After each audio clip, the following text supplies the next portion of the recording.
तो शेख साहब, नासिर हुसैन शाह साहब से भी ये सवाल मैंने किया कि मौलाना साहब ने जो कल बात की और उन्होंने तो ये कहा कि पीपल्स पार्टी और नून लीग ने इस्टेब्लिशमेंट के कहने पर ये अदम एतमाद किया, और मौलाना साहब तो इस हक में ही नहीं थे कि अदम एतमाद लाई जाए, और वो ये चाहते थे कि असेंबली को अपनी मुद्दत पूरी करने दी जाए।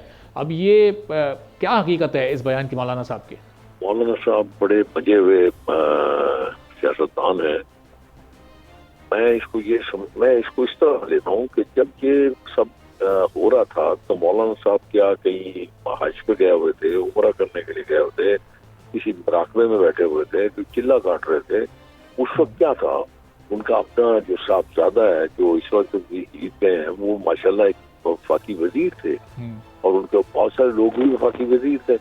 तो ना लेते उस वक्त इखलाकी तो जुर्रत दिखाते कि ये बात हम नहीं कर सकते, हम नहीं मानते आपकी बात। तो ये बातें वक्त गुजरने के बाद ऐसी बातें करना तो अजीब सा लगता है यार। और कोई खास तौर पे इतने बड़े बंदे की ये बातें मेरी समझ से बाहर है। पता नहीं कब हम लोग समझेंगे, कब लोग अपना रास्ता दुरुस्त करेंगे, मेरी समझ से बाहर। तो शेख साहब, नताइज जो है ना, इंतखाबी नताइज, उनको भी उन्होंने यकसर मुस्तरद कर दिया। अब ज़ाहिर केपी में भी उन्हें उनकी तवक्कुआत से कम सीट्स मिली, वफाक में भी उन्हें सीट्स वो बजा फरमाते हैं। वो भी तो इसी माशरे का हिस्सा ना। हर कोई चाहता है कि मैं जीत जाऊं बस। शेख रोहिल असगर साहब भी हमारे साथ आ चुके हैं। तो शेख साहब, पाकिस्तान पीपल्स पार्टी को भी एतराज़ात हैं नताइज पर, दीगर जमातों को भी एतराज़ात हैं, आपके भी तहफ़्फ़ुज़ात हैं, मुस्लिम लीग नून को भी इस पूरे इलेक्टोरल सिस्टम पर और जो नताइज सामने आए हैं उस पर आप लोग के एतराज़ात हैं? आपके नज़दीक इलेक्शन बिल्कुल साफ और शफाफ हुए हैं? मैं इस बारे में ज़ाती राय दे सकता हूँ, और मेरी ज़ाती राय में यह है कि हमें एक मजाज बन गया हुआ है, हमें सिर्फ जीत चाहिए। अच्छा। वो चाहे इलेक्शन हो, चाहे खेल का मैदान हो, कोई भी किसी जगह भी हो, हमें सिर्फ जीत से सरोकार है। और अगर जीत नहीं है तो फिर हम ये कहेंगे जी कि कहीं ना कहीं कुछ हो गया, जी धांधली हो गई। तो अगर आप धांधली को रोक नहीं सकते तो फिर छोड़ दीजिए, आप इस काम को जाके कोई और काम कर लीजिए, फिर वो कारोबार शुरू कीजिए, कोई और मुनाफा बख्श काम कीजिए। तो छोड़े इस काम को। अगर आप ये रोक ही नहीं सकती और आप ये समझते हैं कि रुकेगी नहीं, तो फिर आपको कुछ और फैसला करना चाहिए। बस ये मैं वही आप मेरे को मजाज बन गया वही। तो शेख साहब, ये उसी मिजाज की वजह से हो रहा है कि जो नंबर 2 या नंबर 3 की जमातें हैं वो मिलकर हुकूमत बना रही हैं, और जिनके सबसे ज़्यादा नंबर्स हैं उनको वो मौका ही नहीं दिया जा रहा, और उनके लोगों को अपनी तरफ लाने की कोशिश की जा रही है। मैं आपसे माजरत चाहता हूँ, मैं आपसे माजरत चाहता हूँ कि आपका कॉन्स्टिट्यूशन इस बात का इजाज़त नहीं देता कि आज़ाद मिलकर हुकूमत। उनको चाहिए था कि अपने आप को किसी न किसी पार्टी में जम करते, उसका एक हिस्सा बना जाते। तो अगर वो पार्टी आपकी इससे पहले कि अगर आपका अलायंस बन जाता, आपका अलायंस बनने से पहले अगर उनकी कोई पार्टी होती और उस पार्टी के नाम पे वो आ जाते और मेजॉरिटी में होते, तो फिर ये अखलाकी तौर पर बनता था कि आप उनको दावत देते कि जाइए आप जाके हुकूमत बना लीजिए।